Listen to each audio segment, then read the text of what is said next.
What is up, guys? It's Mitch or Deity, and today's video is going to be just covering what to do if you start the Dash Pass late, because I know some of you guys came in and you started the Dash Pass and you're not sure if you should spend Skystones, how you should do it. So there's only 2 weeks left of this event. Whenever you start, you want to go in and you want to do your weeklies and then your dailies, obviously, right away. So this first one would take you 7 days, and each one after would take you 6 days, because when you finish a Dash Pass, the next day starts. So if you were to do nothing, spend 0 Skystones, and you currently started right now, you would only make it to the beginning of week 3, okay? But you can spend Skystones to finish and get ahead. So with 12 days left, you can technically do week 5 and 6 without spending anything, okay? So you take each week and do by 6 days. So that is how you'll gauge how many Skystones you need to spend. But yes, it is super worth it to spend your Skystones when you're getting into Epic 7. Okay, this is mainly for new players, but existing players, if you have the Skystones, the value of this Dash Pass is like a year's progression on your account. So whenever you start the game, you're getting like 40,000 Skystones in the first month or a little over a month just from doing the regular things if you're playing consistently and progressing. Okay, so if you're following my guide series, you'll probably have gotten around 40,000 Skystones from everything that you've done. Now, with getting those 40,000 Skystones, what you'll need to do, say you start today, or maybe you started last week, you need to go finish your dailies and weeklies. Once you're done with your weeklies and dailies, you can buy out the rest of the rank. It'll be 1,800 or 1,500 depending on everything, but it will be a decent chunk of Skystones.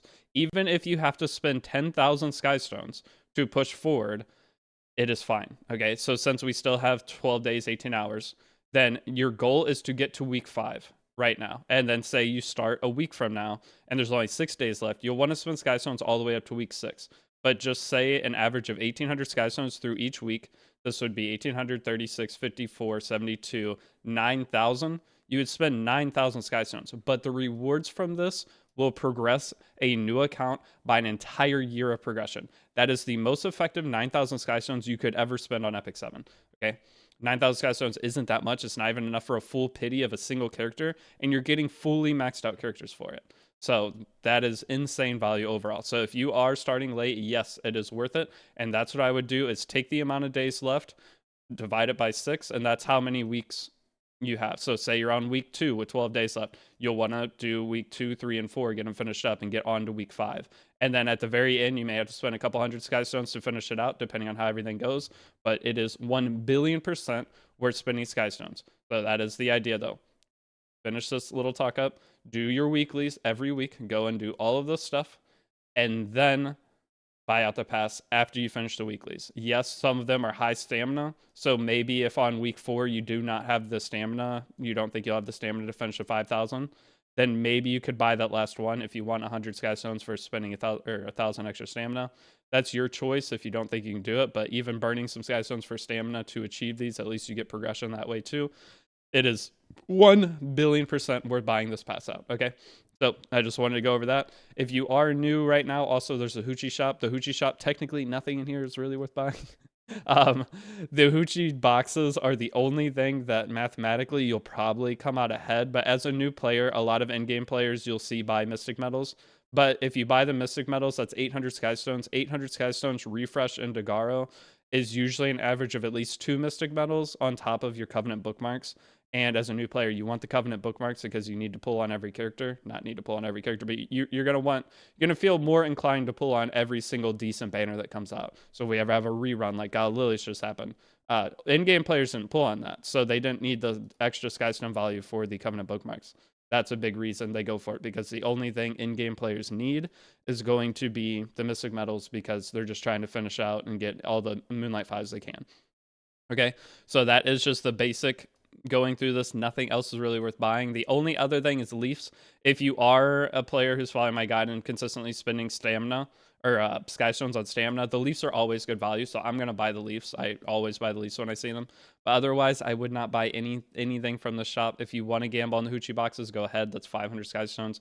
You'll probably get more value out of it, but overall, it's just going to be Leafs for Skystones, usually. Like, if you get higher value, it's going to be Leafs are like the most common thing you get. So this is just spending Skystones for stamina, again, at the same rate, just a little bit better rate than buying like this one would be. So if you want to do it, that's your choice. But otherwise, I personally would not buy anything out of this shop. Okay, so that I think is all I really want to cover. I am going to be releasing the next episode of the guide right after this, and there's one final episode. But the problem with that is I need to get to the end of Labyrinth. So with Labyrinth, I think I just started Malachus's. Yeah, I just started Malachus's Consciousness. I may just skip out on Malachus to do the guide and then go back and get it. But in the order of doing Labyrinth, what I generally tell everyone to do is go into Malachus's Consciousness, because the rewards here, you get a full protection set that fully gears the character, and you get a full torrent set, which allows you to have full damage on a character, and you get this one immunity piece, you get a full speed set, and you get this HP piece, which is pretty good. It gives you a couple offset things, but the biggest thing is it gives you multiple full like sets for characters that are, I mean, this gear, a lot of like in-game players just have this gear on their Crimson Armin, and they use that, and they're not worried about it. Just that protection set is really, really nice to get. So that is the last part of the guide. The next part of the guide will just be going over hunt teams and like overall account progression, what to be working on and things like that. But that will be out later today. But that's all I have for this video. Again, yes, spend your skystones to finish the pass. Just make sure you do your weeklies first. And I will see you all in the next part of the guide soon. Peace out.